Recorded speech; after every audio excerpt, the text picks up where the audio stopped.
الحمد للہ وکفا وسلام علی عبادہ الذین اصطفیٰ اما بعد فاعوذ باللہ من الشیطان الرجیم بسم اللہ الرحمن الرحیم ان ابراہیم کان امۃ قانتا للہ حنیفا ولم یک من المشرکین شاکرا لانعمہ واجتباہ وہداہ الی صراط مستقیم۔ یہ مہینہ جو ہے وہ تقریباً پورا ابراہیم علیہ السلام کی یادگار سمجھا جاتا ہے، جس کی ابتدا کچھ اس طرح ہوئی کہ جب ابراہیم علیہ السلام نے اپنے باپ کو سمجھایا، قوم کو سمجھایا اور قوم نے توحید نہ سیکھی، توحید قبول نہ کیا، تو ایک دن ابراہیم علیہ السلام نے اپنے قوم سے کہا، پہلے تو ایک مرتبہ بت خانے میں گھس گئے، جس کا تذکرہ سورہ شعراء کے اندر ہے، سورہ شعراء کے اندر ہے۔ سورہ شعراء میں اللہ رب العالمین بیان فرمایا کہ ابراہیم علیہ السلام بت خانے میں گھس گئے، وہاں بڑے بڑے مجاور لوگ تھے، چڑھاوے چڑھانے والے سارے لوگ تھے۔ وہاں پہنچ کر کے ابراہیم علیہ السلام نے سوال کیا، ما هذه التماثيل التي انتم لها عاکفون، یہ جو مورتیاں ہیں جہاں تم مجاور بن کر کے بیٹھے ہو، ان کی کیا حقیقت ہے؟ هل يسمعونكم يستدعون، اتنے دن سے تم یہاں بیٹھتے ہو، ان کو تم نے کبھی آواز لگائی تو آج تک تمہاری فریاد کو سنے یہ؟ کیا او ینفعونکم او یضرون، کیا انہوں نے کبھی تمہیں فائدہ پہنچایا یا کبھی تمہارا کچھ نقصان کیا؟ انہوں نے کیا کر سکتے ہیں؟ قوم نے کہا کہ بات اصل یہ ہے، ہم تو کچھ نہیں جانتے، باپ دادا کو اسی طرح کرتے ہی بھی دیکھا ہے اور ہم انہی کے راستے پر چل رہے ہیں بس۔ ابراہیم خلیل اللہ نے فرمایا فَإِنَّهُمْ عَدُوٌّ لِّي، سن لو، فَإِنَّهُمْ عَدُوٌّ، یہ جتنے تمہارے معبود ہیں ہم سب سے اپنی دشمنی کا اعلان کر دیں کہ ہم ان کے دشمن ہیں اور ہمارے دشمن۔ اب ذرا دیکھو یہ ہمارے دشمن ہونے کے باوجود ہمارا کیا بگاڑ لیتے ہیں، یہ اعلان کر دیا۔ کہا الا رب العالمین، ہاں صرف رب العالمین جو ہے وہ ہمارا معبود ہے، وہ ہم اس سے دشمنی نہیں، لیکن جتنے تمہارے معبود ہیں سب سے دشمنی کا اعلان کرتے ہیں۔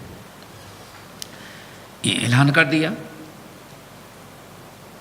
بات زیادہ بڑھی تو ایک دن کہا تاللہ لَأَكِيدَنَّ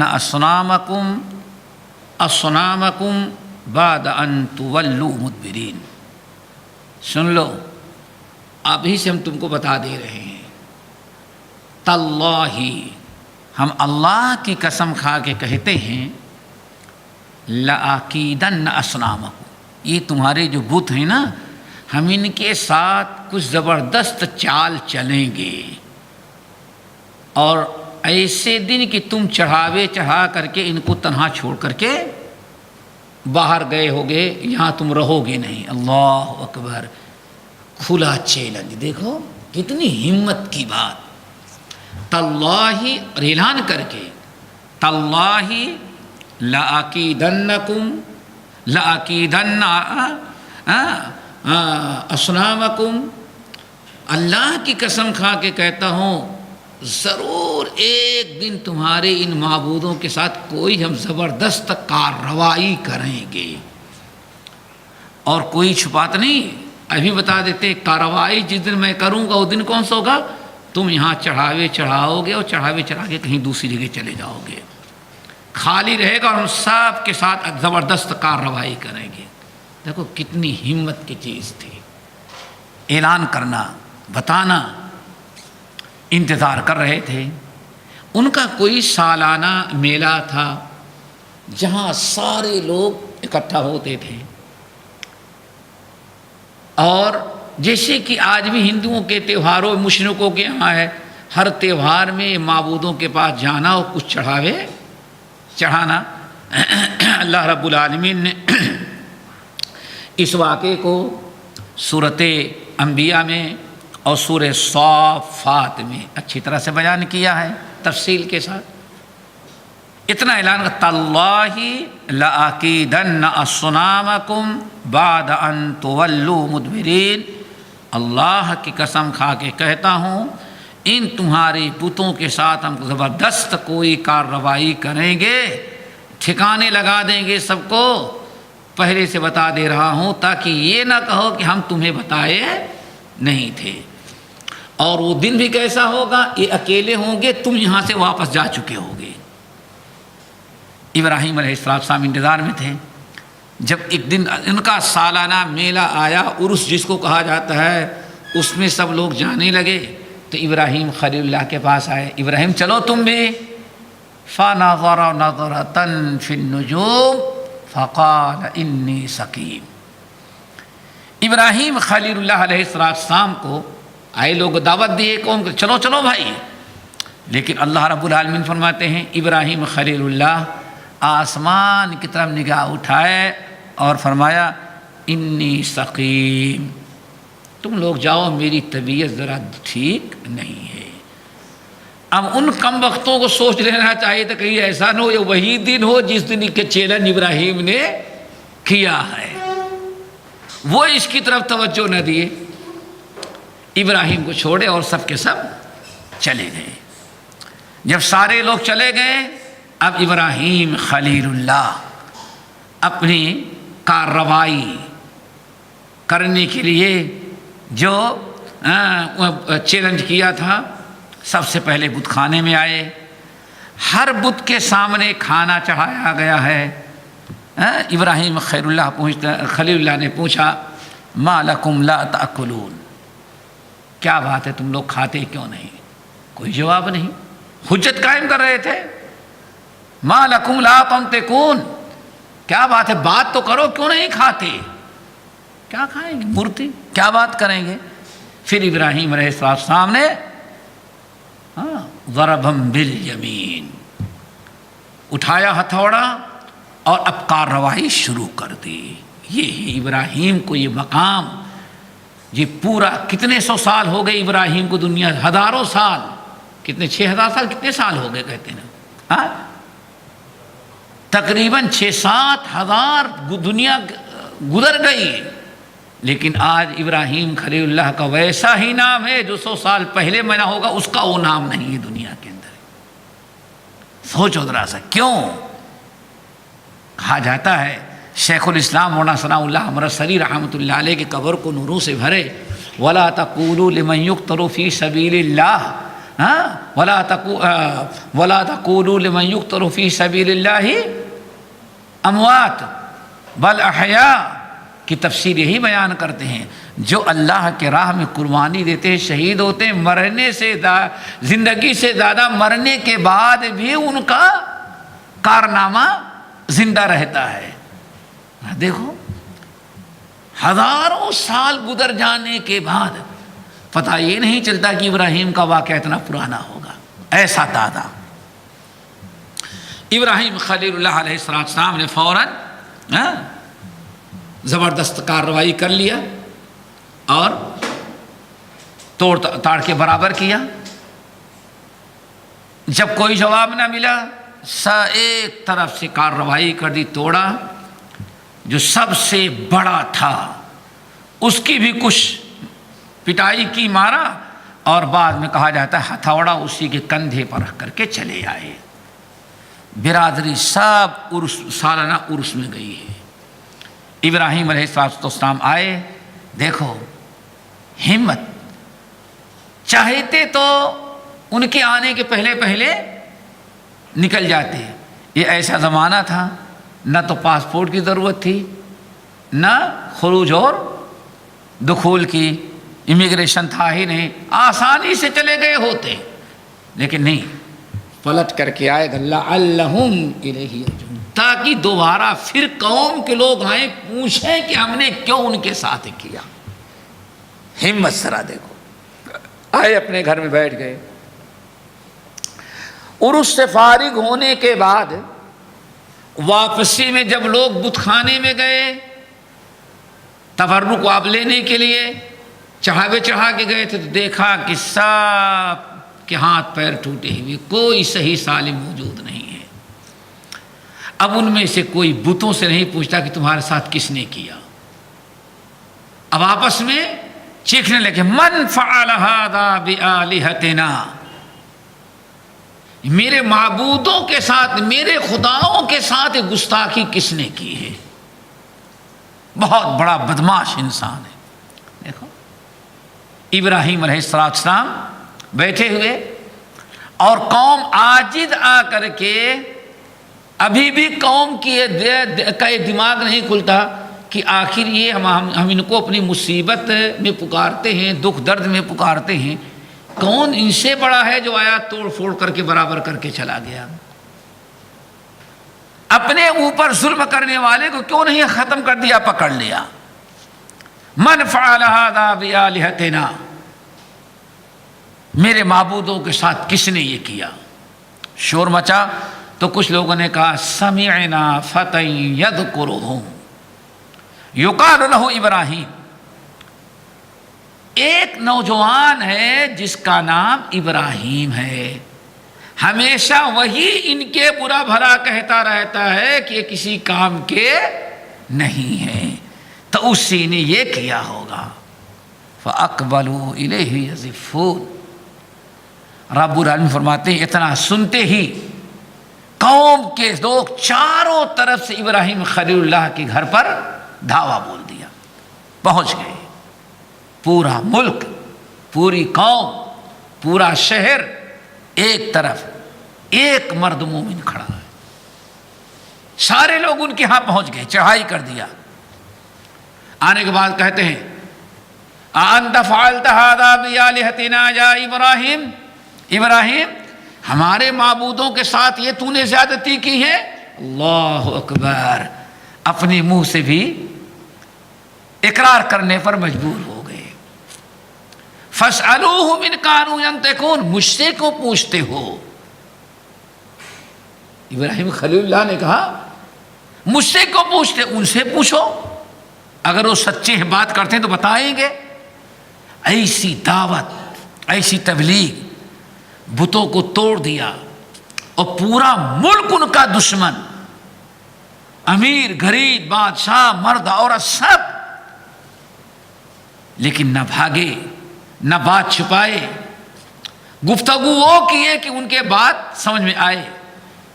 قوم پوچھتی ہے من فعل ھذا بآلہتنا وانصروا آلہتکم، معبودوں کے ساتھ کس نے کیا، ان کی مدد کے لیے کھڑے ہو جاؤ اگر سچے ہو.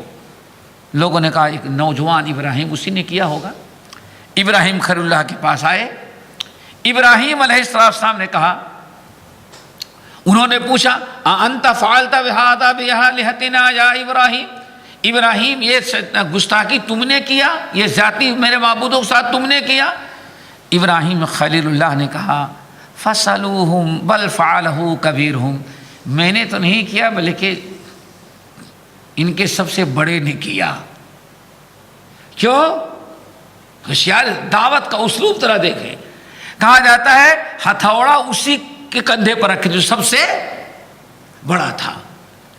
ابراہیم علیہ السلام نے کتنے دلائل دیے. قوم کہتی تم نے کیا، ابراہیم خلیل اللہ نے کہا بل فعلہ کبیرہم، ہم نے تو بلکہ انہوں نے کیا، بڑے نے کیا. کیوں کیا؟ اب یہ چھوٹے کچھ شیطانی کیے ہوں گے، بڑا غصے میں آیا، بڑا خدا سب کو توڑ پھوڑ کے برابر کر دیا. یہ ہتھوڑا کندھے پر ہے، دیکھ لو ثبوت. بل فعلہ کبیرہم.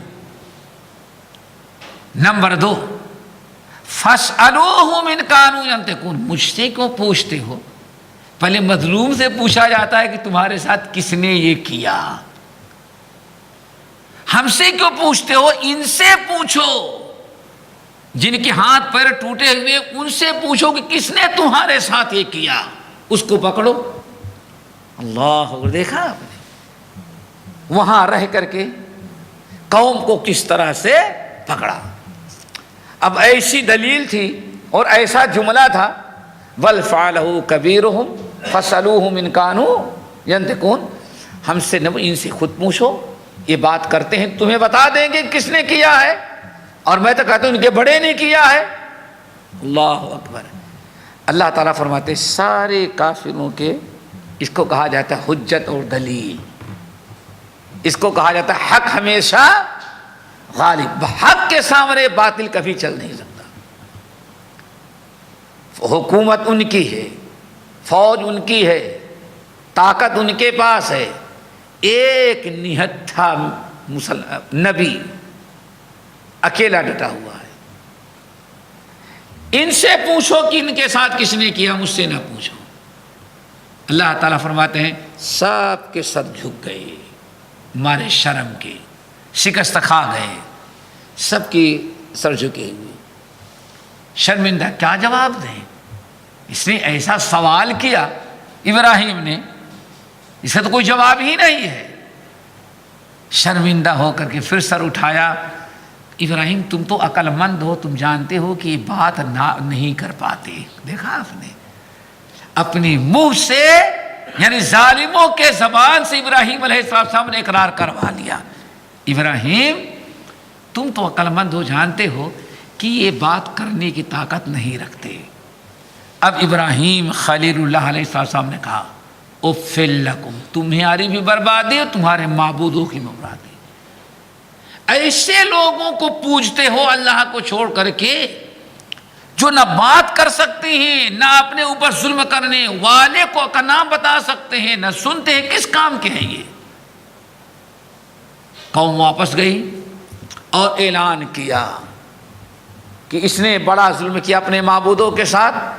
انصروا آلہتکم، اگر اپنے معبودوں کی مدد کرنا سچے ہو تو اب اپنے معبودوں کی مدد کرنے کے لیے کھڑے ہو جاؤ۔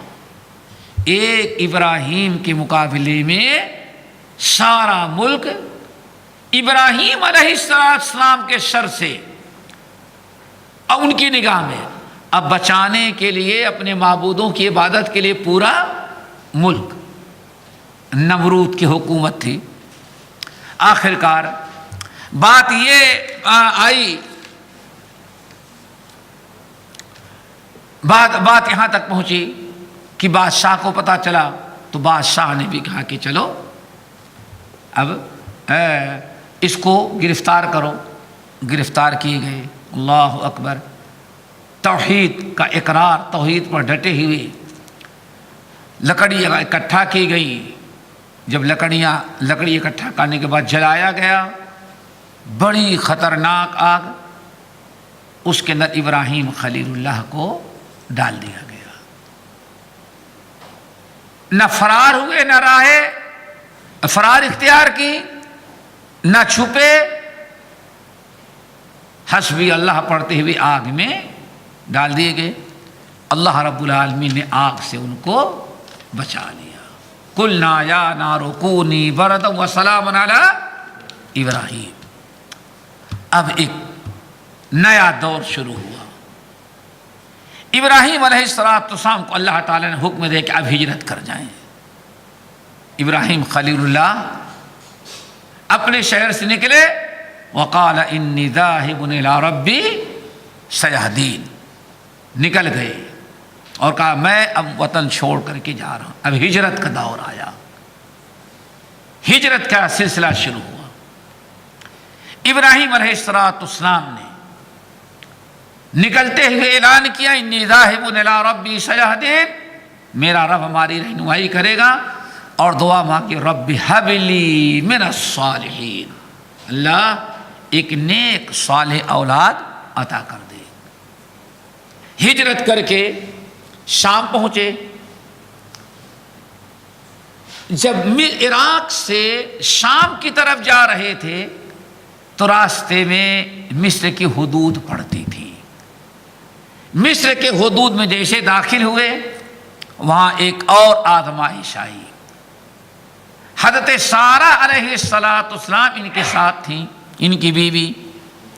حضرت سارہ علیہ السلام کو لے کے گزر رہے تھے، مصر کے بارڈر میں حدود میں داخل ہوئے تو مصر کے پولیس نے، چونکہ اس وقت کا مصر کا جو فرعون تھا اس نے یہ اپنا ایک طریقہ بنا رکھا تھا، کسی انسان کے ساتھ اگر کوئی خوبصورت عورت جا رہی ہے تو اس کو چھین لیتا تھا، الا یہ کہ وہ عورت اس مرد کی بیٹی ہو یا بہن ہو تو چھوڑ دیتا، اگر بیوی ہے تو چھین لیتا تھا۔ ابراہیم علیہ السلام اس طرح سے بہرحال لے کے نکلے اور حدود میں داخل ہوتے ہی پولیسوں نے حضرت سارہ کو پکڑا اور فرعون کے ابراہیم علیہ السلام کو پکڑ کے لے گئے، سارہ کو وہاں چھوڑ دیا بارڈر پر، ابراہیم خلیل اللہ اکیلے گئے۔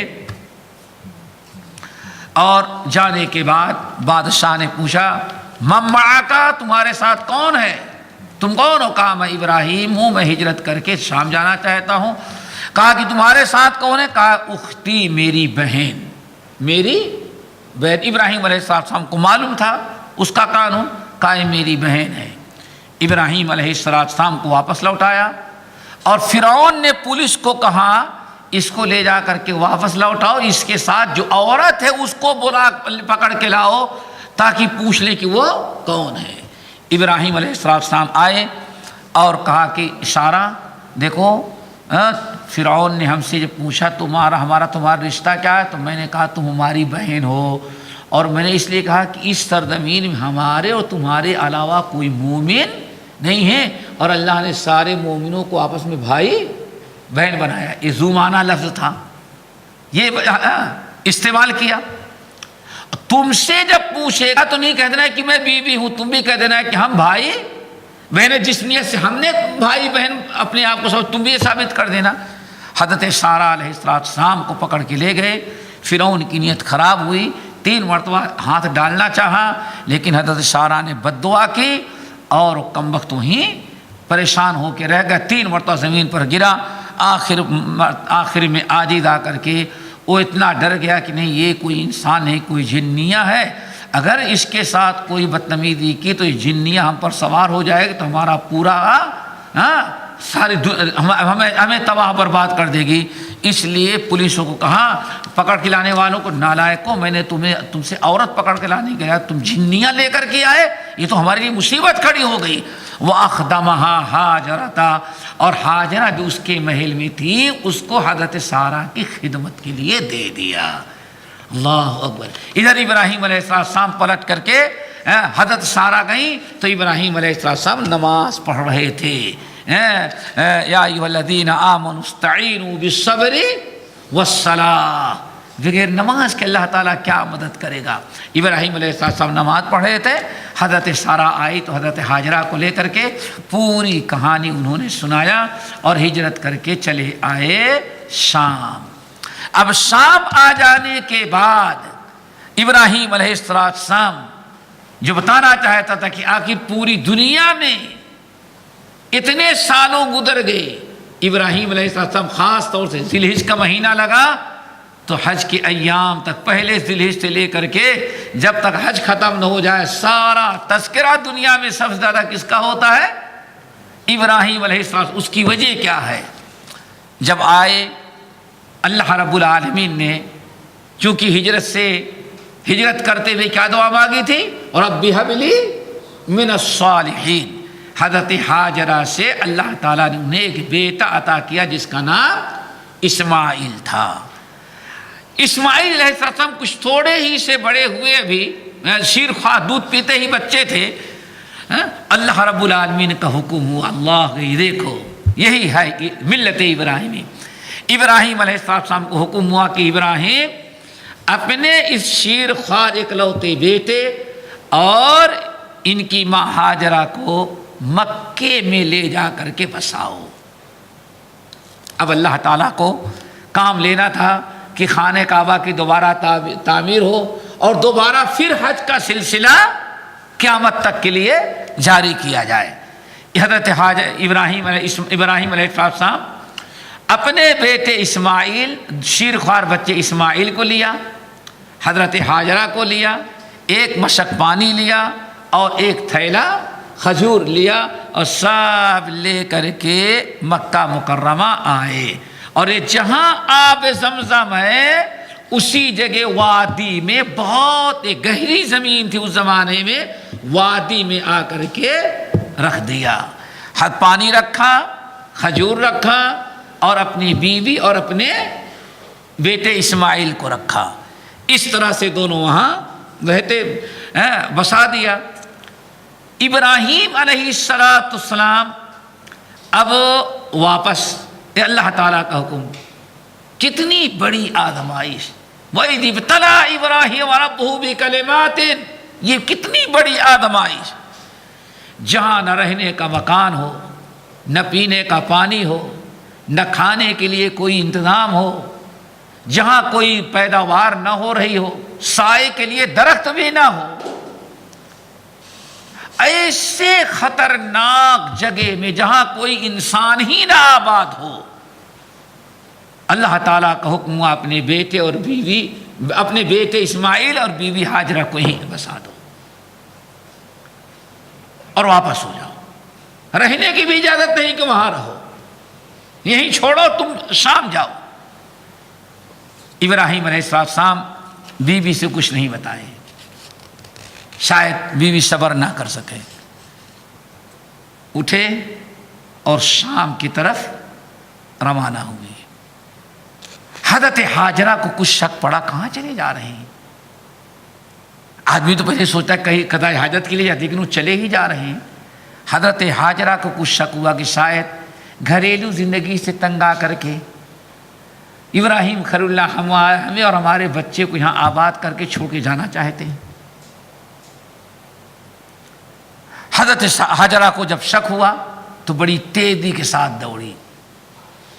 یا سیدی الی من ترکتنا، اللہ اکبر، آپ کہاں جا رہے ہیں؟ کہا میں تمہیں چھوڑ کر کے جا رہا ہوں. عورت ذات ہاجرہ نے پوچھا، یا سیدی الی من ترکتنا، آپ یہاں جا رہی ہیں، نہ کوئی انسان ہے، نہ کوئی آبادی ہے، نہ کھانے پینے، کس کے حوالے آپ کر کے جا رہے ہیں؟ کس کے سہارے پر چھوڑ کے جا رہی ہیں؟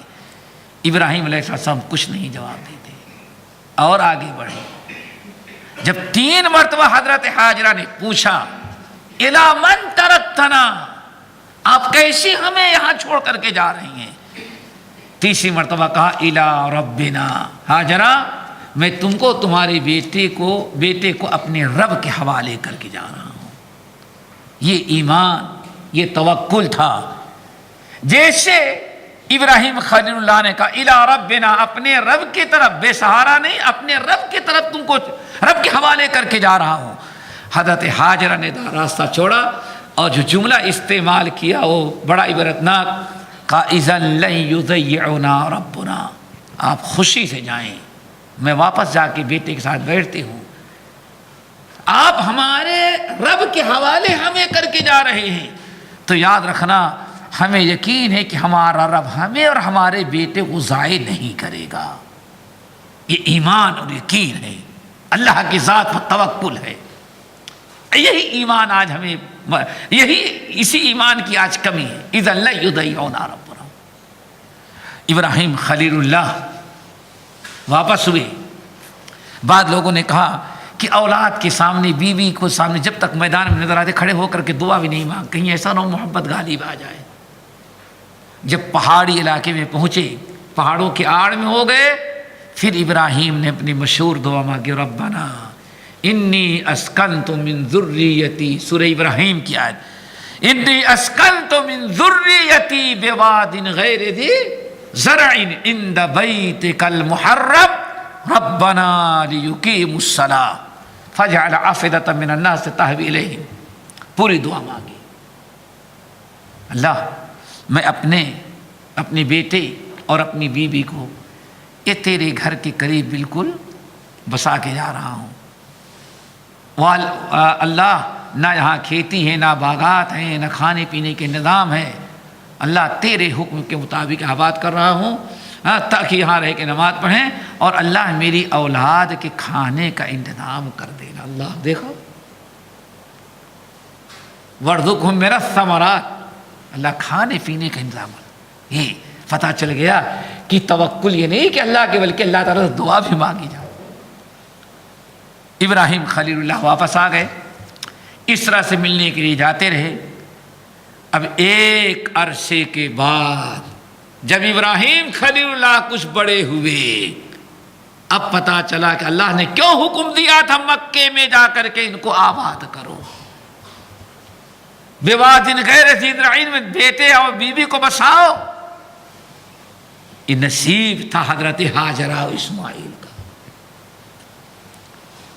ذرا غور کرو کتنے مشکل وقت، ایک مشک پانی، ایک کھجور تھیلا بس، رہنے کے درخت کے پتے اور سائے بھی نہیں ہیں، مکے کے وادی خانے کعبہ کے قریب زمزم کی جگہ پر اللہ نے ان کو وہاں رکھ دیا۔ زمزم کا پانی نکلا، کھانے پینے کا انتظام ہوا۔ پھر ابراہیم اسماعیل بڑے ہوئے تو اللہ نے حکم دیا کہ اب باپ بیٹے مل کر کے خانے کعبہ کی تعمیر کرو۔ ابراہیم علیہ السلام آئے اور اپنے بیٹے اسماعیل کو لے کر کے خانے کعبہ کی تعمیر کی۔ جب خانے کعبہ تعمیر ہو گیا اور اللہ تعالیٰ کے سامنے اللہ تعالیٰ کا شکر کیا، دعا مانگی باپ بیٹے نے مل کر کے، جیسے کہ پہلے پارے کے اندر موجود ہے آخر میں۔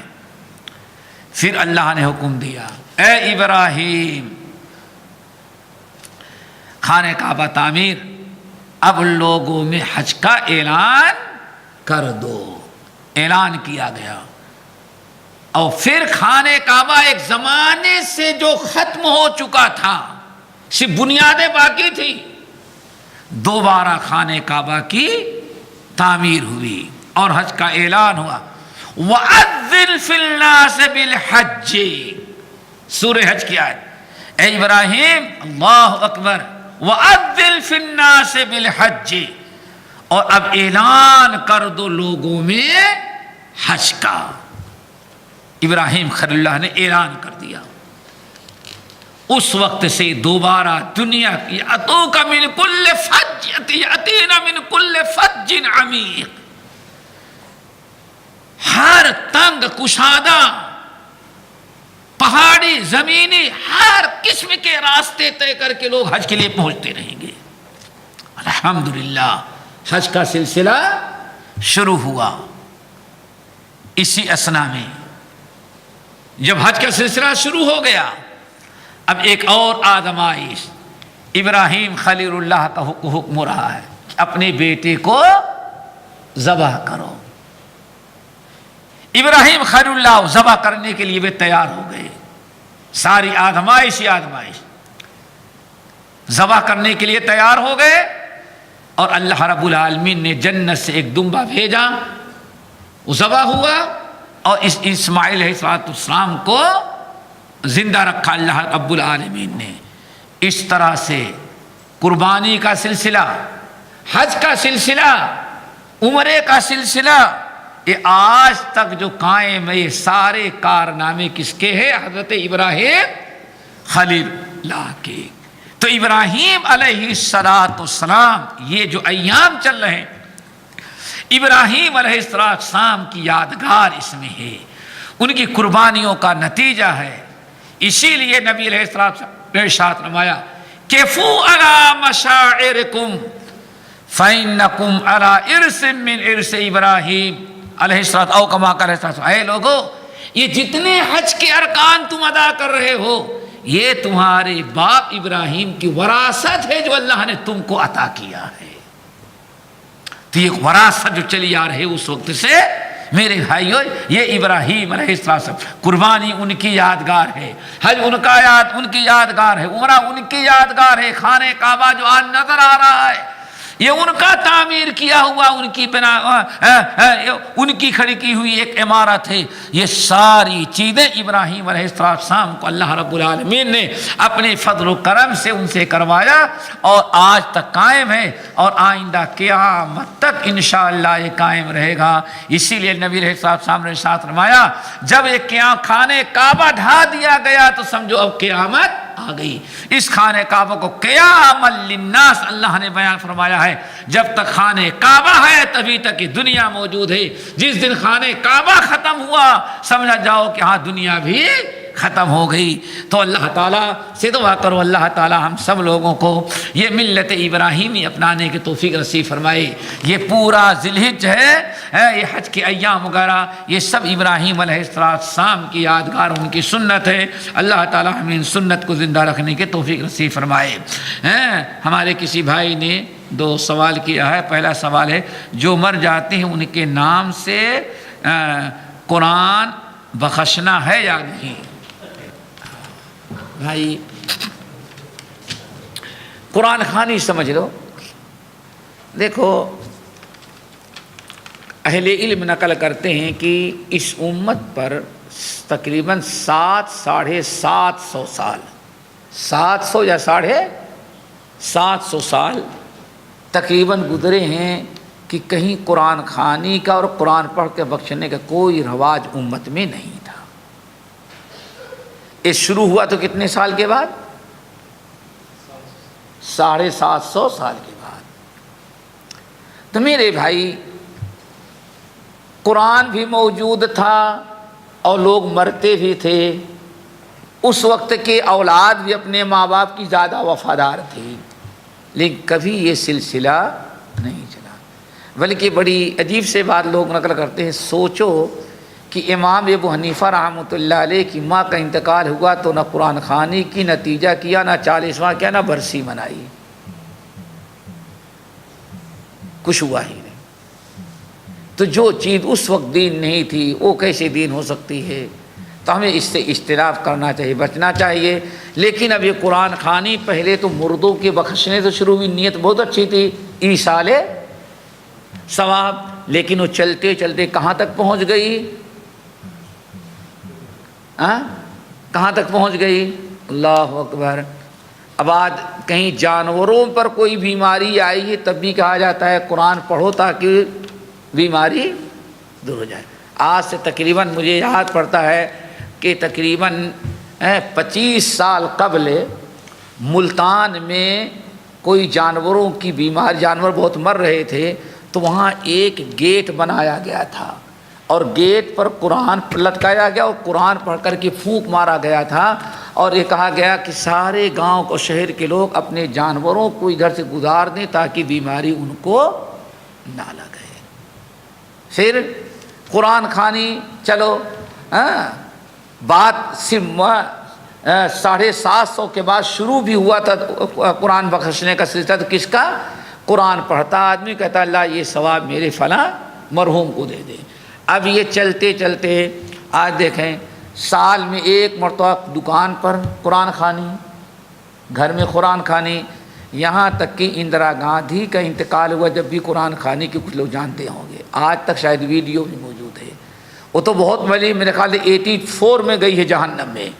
ابھی جو یہ کلکتہ میں ایک جہنم کے اندر گئی سڑ رہی ہوگی، کیا کہتے ہیں اس کو، ہاں، اس کی بھی قرآن خوانی کی گئی اور سال میں اس کا برسی میں اس میں بھی قرآن پڑھا ہی جاتا ہے۔ کتنی عجیب سے بات ہے میرے۔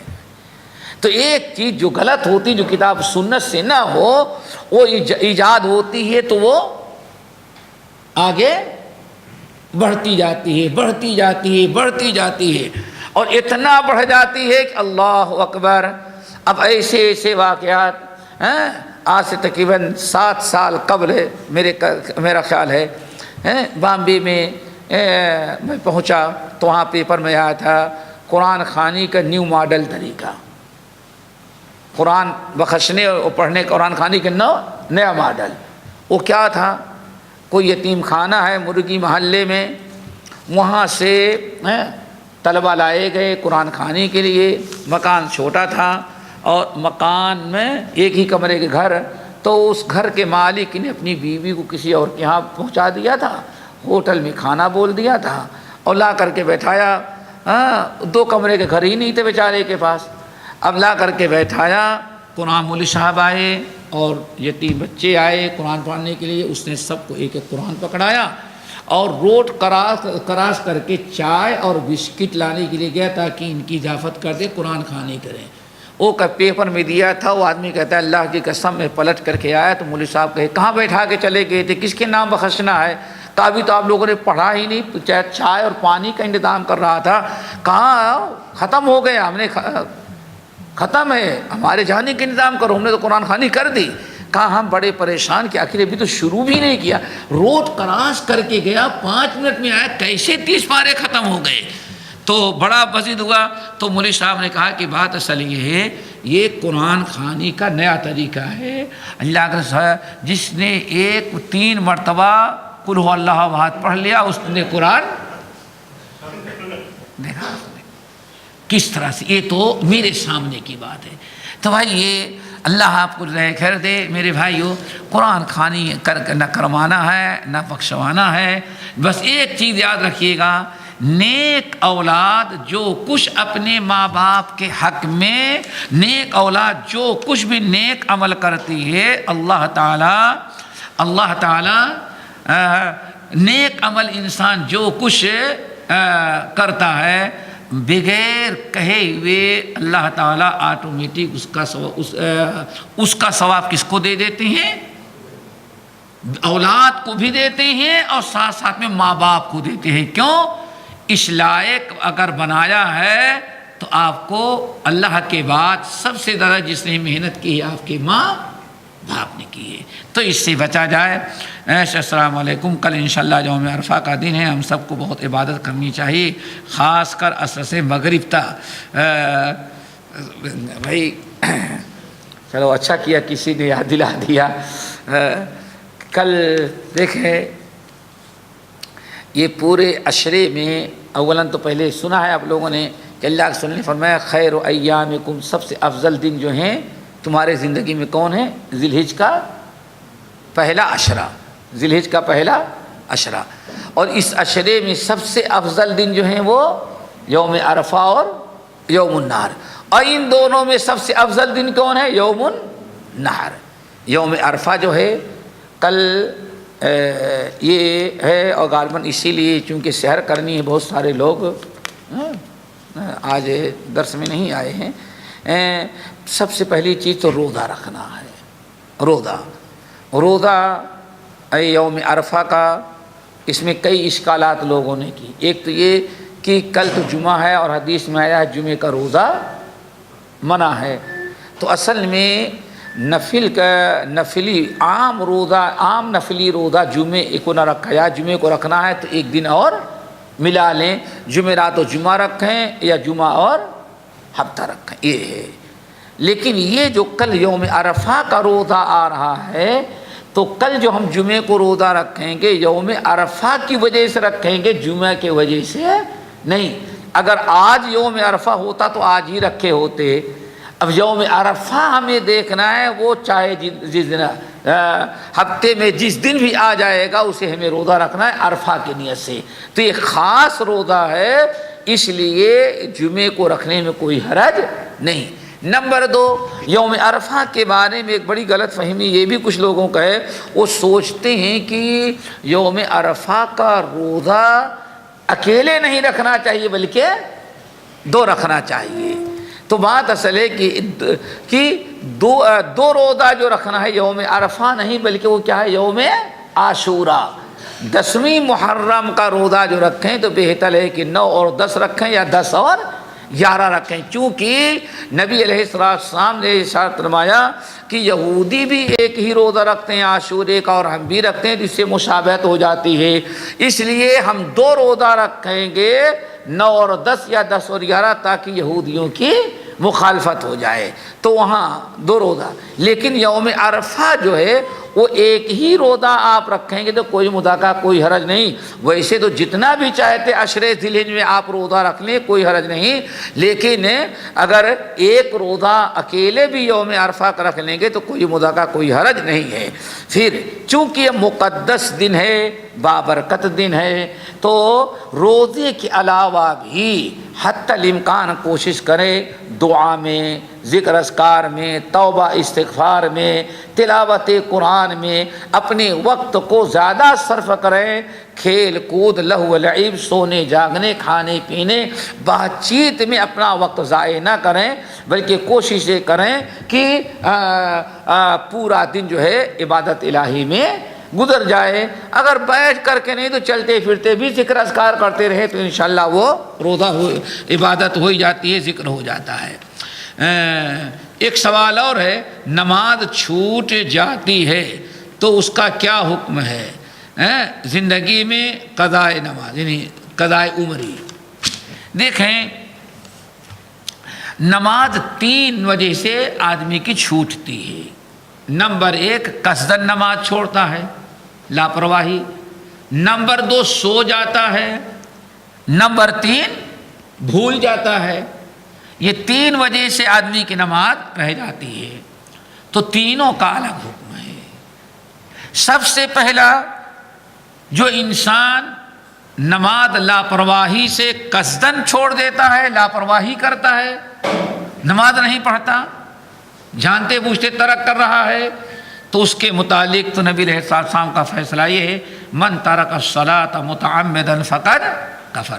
جس نے قصدن نماز چھوڑ دیا اس نے کفر کیا۔ اسے چاہیے کہ صدق کے دل سے توبہ استغفار کرے۔ کیوں؟ اور نوافل کا زیادہ اہتمام کرے، توبہ استغفار کرے۔ قضاء عمری کوئی چیز نہیں ہے، قضاء عمری نہیں، قصدن اسے چاہیے کیا؟ توبہ استغفار کرے، اور زیادہ سے زیادہ توبہ استغفار کرے، اور زیادہ سے زیادہ نوافل کا اہتمام کرے۔ چونکہ نبی علیہ السلام نے ارشاد فرمایا کہ فرائض میں اگر کوئی کمی ہوگی تو نوافل کے ذریعے اللہ تعالیٰ اس کو مکمل کر دیتے ہیں۔ نمبر 2، انسان بھول گیا نماز پڑھنا یا سو گیا تو اس کے بارے میں اللہ کے رسول کا حکم یہ ہے، آپ نے فرمایا من نسی عن صلاۃ، من نام عن صلاۃ او نسیہا، جو نماز پڑھنا بھول گیا یا نیند لگی سو گیا، فلیصلیھا اذا ذکرھا، تو جب بھی اس کو یاد آئے یا جب بھی اس کی نیند کھلے فوراً اگر وہ پڑھ لے گا تو اللہ تعالیٰ کے ہاں گناہ سے معاف ہوگا، اس کی نماز اللہ تعالیٰ ادا شمار کریں گے، قضا شمار نہیں کریں گے۔ تو اس لیے اس طرح کی نماز ہونی چاہیے، قضاء عمری کا کوئی ثبوت نہیں ہے۔ اللہ تعالیٰ ہم سب کو نماز کا پابند بنائے تاکہ قضاء عمری کا مسئلہ ہی نہ اٹھے۔ یہ